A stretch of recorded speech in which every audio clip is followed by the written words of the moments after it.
Ah, ito maliliit pa pala to. Wala pa, di ba pwede.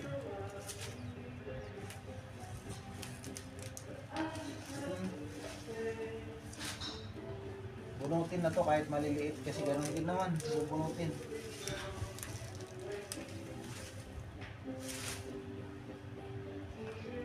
Sayang.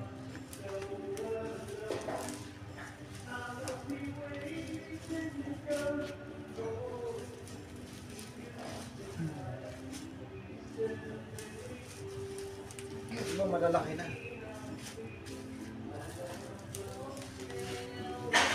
Nakalungkot, di ba? Sayang.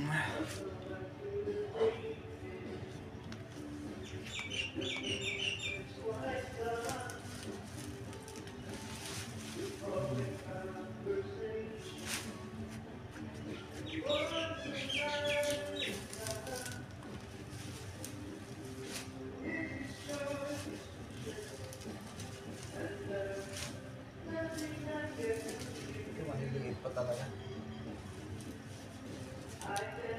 Ano?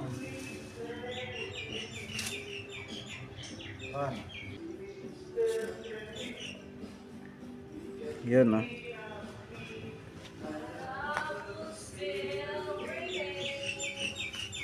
Ito ang lago nito, ang laki ng laman.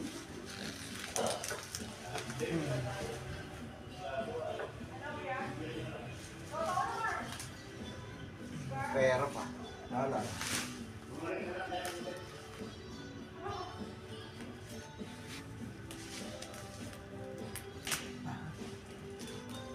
May tinik palang ganito. Ay, hindi ko mapulot. Malaking laman niya. Ayun. Yung basil, oh. Buhay na sa akin.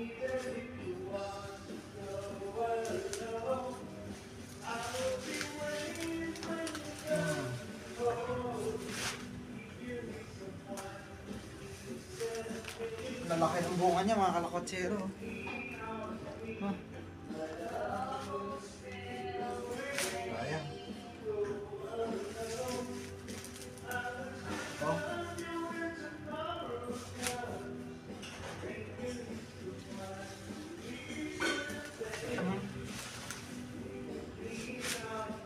Mayroon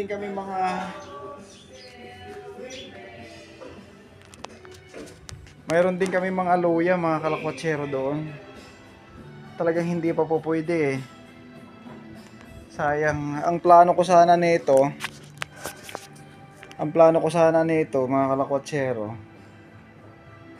uunti-untiin ba? Diba? Siyempre, magsisigang ka, kung anong gagawin mo. Yun sana gagawin ko dito ay wala kailangan. Tingnan yung kamote kung gaano kaganda kamote. Oh?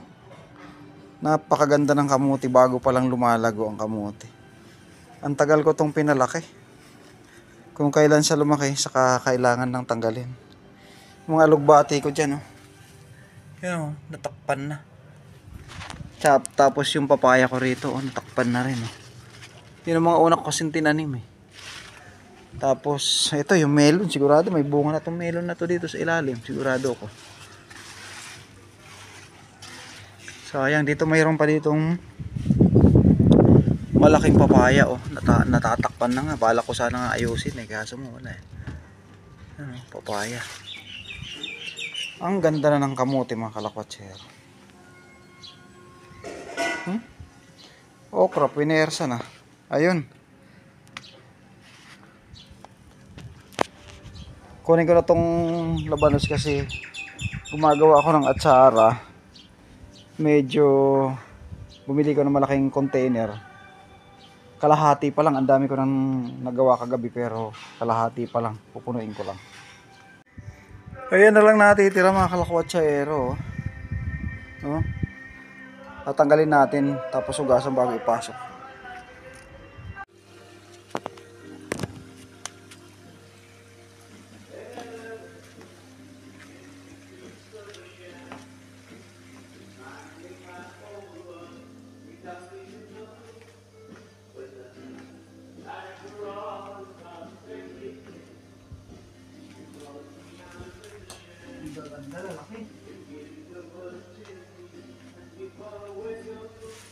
mga kalakotsero.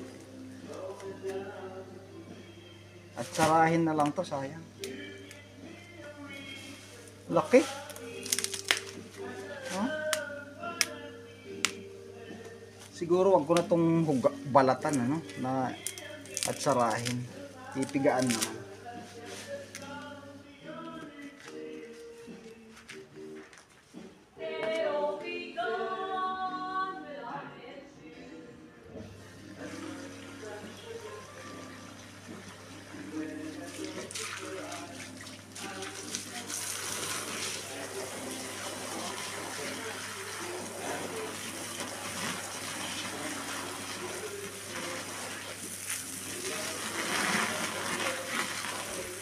Gasan ko bago ipasok sa bako.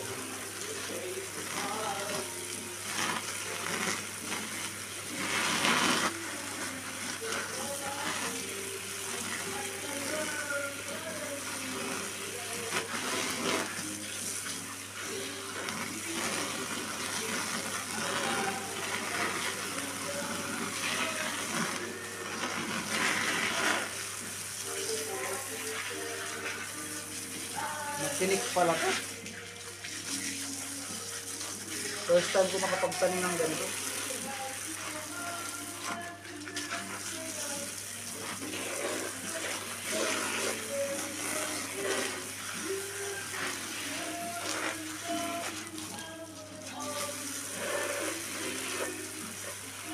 Yan.